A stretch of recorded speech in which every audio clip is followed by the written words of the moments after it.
نحمدہ ونصلی علی رسولہ الکریم اما بعد فاعوذ باللہ من الشیطان الرجیم بسم اللہ الرحمن الرحیم رب اشرح لی صدری ویسر لی امری واحلل عقدۃ من لسانی یفقہوا قولی۔ السلام علیکم ورحمۃ اللہ وبرکاتہ۔ ناظرین، پروگرام شہر رمضان کے سلسلے میں آپ کی خدمت میں حاضر ہوں۔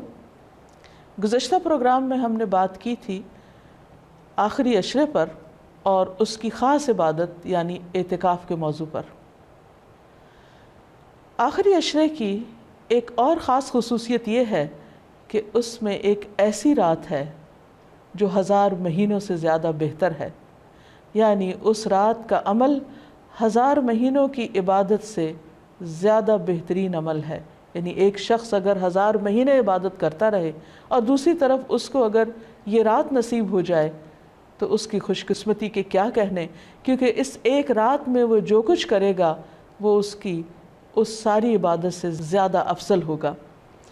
قرآن مجید میں اللہ سبحانہ و تعالیٰ نے ایک پوری سورت اس رات کے بارے میں نازل فرمائی ہے، سورۃ القدر۔ اللہ تعالیٰ فرماتے ہیں اِنَّا أَنزَلْنَاهُ فِي لَيْلَةِ الْقَدْرِ، بے شک ہم نے اس کو یعنی قرآن مجید کو لیلۃ القدر میں اتارا۔ وَمَا أَدْرَاكَ مَا لَيْلَةُ الْقَدْرِ، اور تم کیا جانو کہ لیلۃ القدر ہے کیا؟ لیلۃ القدر خیر من الف شہر، لیلۃ القدر 1000 مہینوں سے زیادہ بہتر ہے۔ گویا اس رات کی فضیلت اس بنا پر بھی ہے کہ اس میں قرآن مجید نازل کیا گیا۔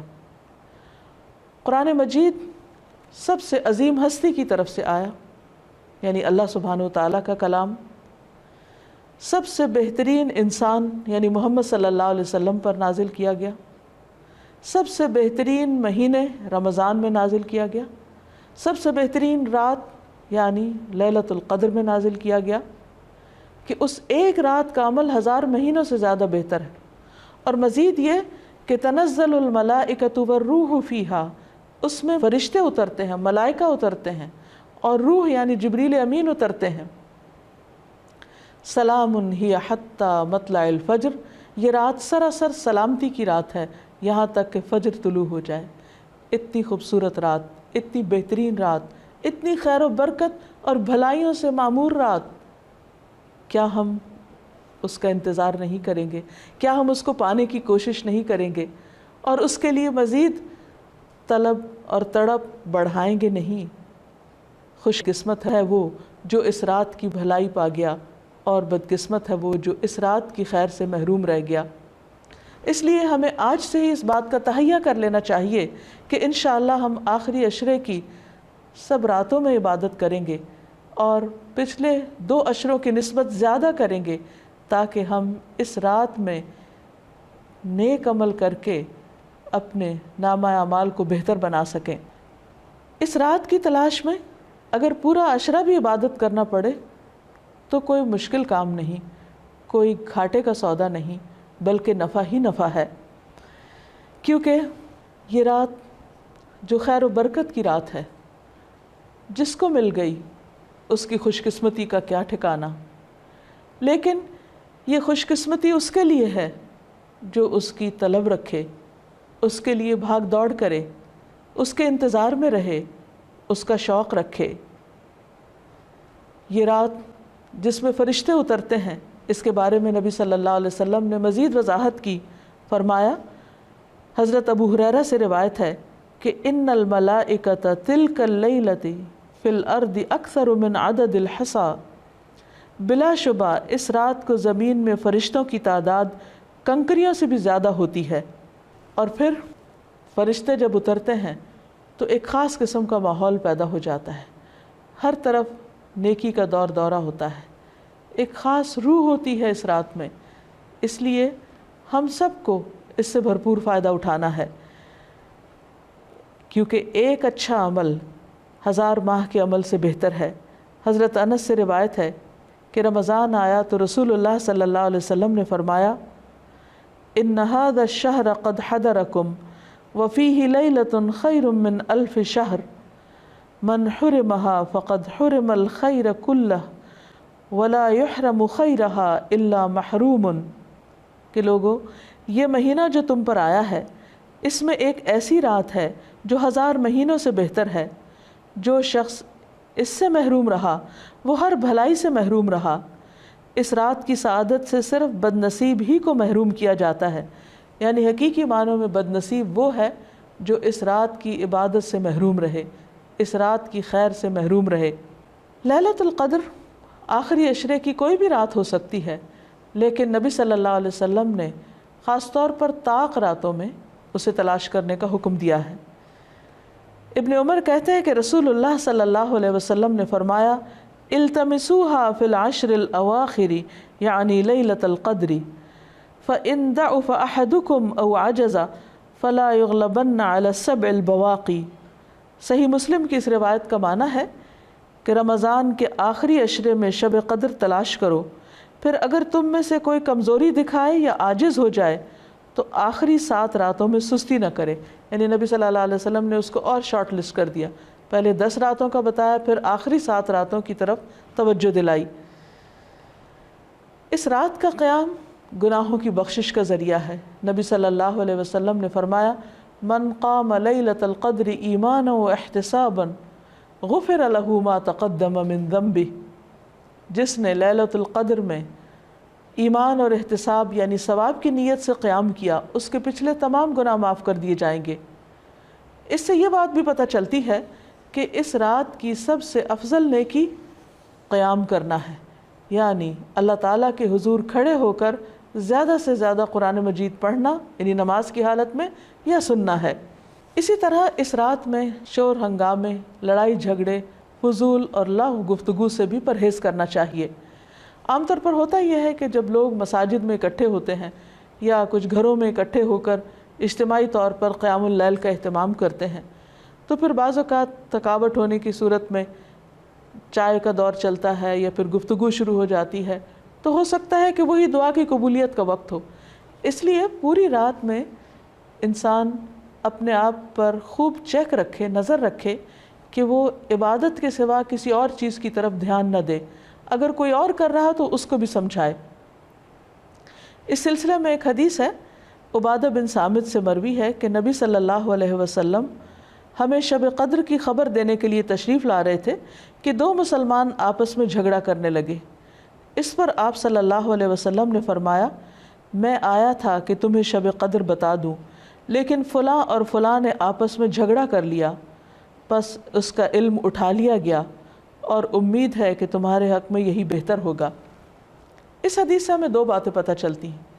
ایک تو یہ کہ مسلمانوں کا باہم لڑائی جھگڑا فتنہ فساد ان کو بہت سی خیر سے محروم کر دیتا ہے۔ ایک اور حدیث کے مطابق فساد اور باہمی تعلقات کی خرابی دین کو مونڈ دینے والی ہے، یعنی دین کا صفایا کر دیتی، وہاں کوئی ایمان اور تقوی اور خیر بھلائی باقی نہیں رہتی جہاں لوگوں کے درمیان باہم تعلقات اچھے نہیں ہوتے۔ اور یہاں ہم دیکھتے ہیں کہ نبی صلی اللہ علیہ وسلم اسپیسیفکلی یہ بتانے کے لیے آئے کہ کون سی رات لیلۃ القدر ہوگی تاکہ لوگ اس میں پوری طرح عبادت کر سکیں، لیکن لڑائی جھگڑے کی وجہ سے وہ علم آپ سے اٹھا لیا گیا۔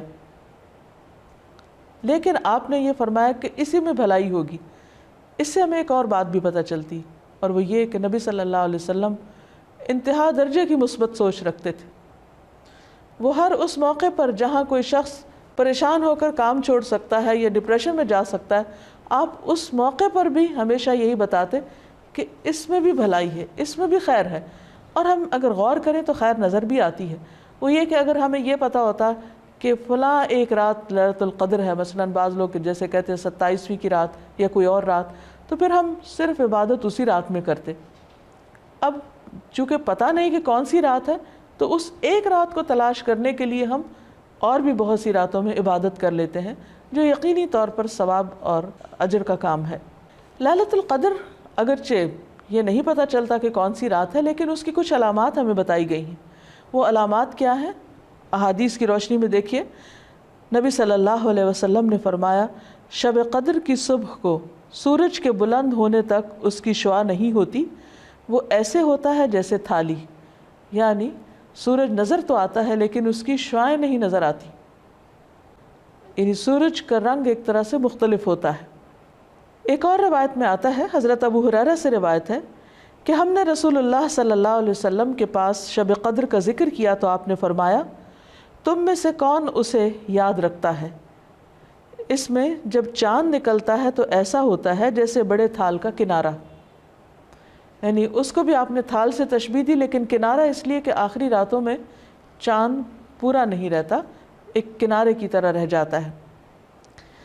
اسی طرح ابن عباس سے مروی ہے کہ رسول اللہ صلی اللہ علیہ وسلم نے فرمایا شب قدر آسان اور معتدل رات ہے جس میں نہ گرمی ہوتی ہے اور نہ سردی۔ اس صبح کا سورج اس طرح طلوع ہوتا ہے کہ اس کی سرخی مدھم ہوتی ہے، یعنی سورج کی ایک نشانی بتائی گئی، لیکن ظاہر ہے کہ وہ تو جب رات گزر جاتی ہے پھر ہی نظر آتا ہے، اس لیے اس پر نہیں رہنا چاہیے کہ فلاں رات تھی یا فلاں رات تھی، توجہ اس پہ رہنی چاہیے کہ ہمیں ہر رات سے کس طرح فائدہ اٹھانا ہے۔ ایک اور روایت میں آتا ہے، حضرت زر سے روایت ہے، انہوں نے کہا کہ میں نے ابی ابن کعب کو یہ فرماتے ہوئے سنا، ان سے کہا گیا کہ حضرت عبداللہ بن مسعود فرماتے ہیں کہ جو آدمی سارا سال قیام کرے وہ لیلۃ القدر کو پہنچ گیا۔ حضرت ابی فرمانے لگے کہ اللہ کی قسم جس کے سوا کوئی معبود نہیں، وہ شب قدر رمضان میں ہے۔ وہ یقین کے ساتھ قسم کھاتے ہیں، اللہ کی قسم بے شک میں جانتا ہوں وہ کون سی رات ہے۔ یہ وہی رات ہے جس میں اللہ کے رسول صلی اللہ علیہ وسلم نے ہمیں قیام کا حکم دیا۔ اس رات کی صبح 27 تاریخ تھی اور اس کی علامت یہ تھی کہ سورج طلوع ہوا تو اس کی سفیدی میں شعاع نہ تھی، اور یہ ہو سکتا ہے کہ اس سال 27ویں رات ہو، لیکن یہ ضروری نہیں کہ صرف 27ویں رات ہی شب قدر ہو۔ ام المومنین حضرت عائشہ کہتی ہیں کہ میں نے پوچھا اے اللہ کے رسول صلی اللہ علیہ وسلم، اگر میں شب قدر پالوں تو اس میں کیا کہوں، یعنی کون سی خاص دعا مانگوں؟ آپ نے فرمایا کہو اللہم انک عفو کریم تحب العفو فاعف عنی، اے اللہ تو معاف کرنے والا ہے، کرم فرمانے والا ہے، معاف کرنے کو پسند کرتا ہے، پس تو مجھے معاف کر دے۔ اس سے یہ پتہ چلتا ہے کہ اس رات بھی زیادہ سے زیادہ اللہ سبحانہ و تعالیٰ سے بخشش کی دعا کرنی چاہیے، معافی اور درگزر کی دعا کرنی چاہیے۔ اس کے علاوہ انسان قرآن مجید کی تلاوت کر سکتا ہے، اگر خواتین نماز نہ پڑھ سکیں تو ذکر اذکار کر سکتی ہیں، تسبیحات کر سکتی ہیں، اپنی غلطیوں کی معافی مانگ سکتے ہیں ہم سب، کیونکہ اللہ تعالیٰ بندے کی توبہ سے خوش ہوتے ہیں۔ ایک حدیث میں آتا ہے کہ نبی صلی اللہ علیہ وسلم نے فرمایا ایک آدمی گناہ کرتا ہے پھر کہتا ہے کہ اے اللہ میرا گناہ معاف کر دے، تو اللہ تعالیٰ فرماتا ہے کہ میرے بندے نے گناہ کا کام کیا اور اسے علم ہے کہ اس کا کوئی رب بھی ہے جو گناہوں کو معاف فرماتا ہے اور ان پر مواخذہ کرتا ہے، میں نے اپنے بندے کو معاف کر دیا۔ یعنی اللہ تعالیٰ اس بات سے خوش ہوتے ہیں کہ بندہ اللہ تعالیٰ سے معافی کی دعا مانگے۔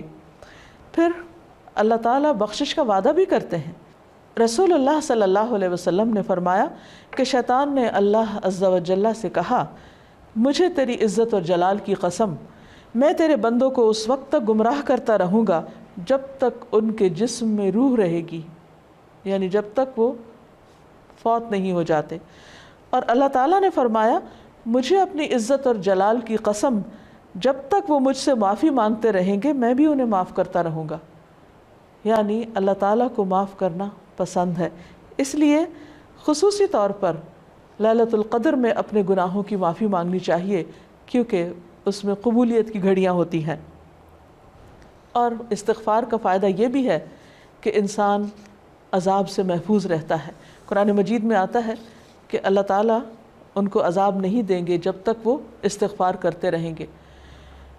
کوئی بھی انسان یا قوم اپنی کوتاہیوں، غفلتوں، گناہوں کی وجہ سے اللہ تعالیٰ کو ناراض کر دیتی ہے، لیکن اللہ تعالیٰ رب الرحیم ہیں، غفور الرحیم ہیں، وہ اپنے بندوں کو معاف کر دیتے ہیں۔ لہٰذا اس موقع پر ہمیں انفرادی توبہ کے علاوہ اجتماعی توبہ بھی کرنی چاہیے۔ قرآن مجید میں اللہ تعالیٰ فرماتے ہیں وَتُوبُوا إِلَى اللَّهِ جَمِيعًا أَيُّهَا الْمُؤْمِنُونَ، اے مومنو سب مل کر اللہ سے توبہ کرو، اللہ تعالیٰ معاف فرمانے والا ہے، خواہ انسان کے گناہ آسمان کی بلندیوں تک ہی کیوں نہ پہنچ جائیں۔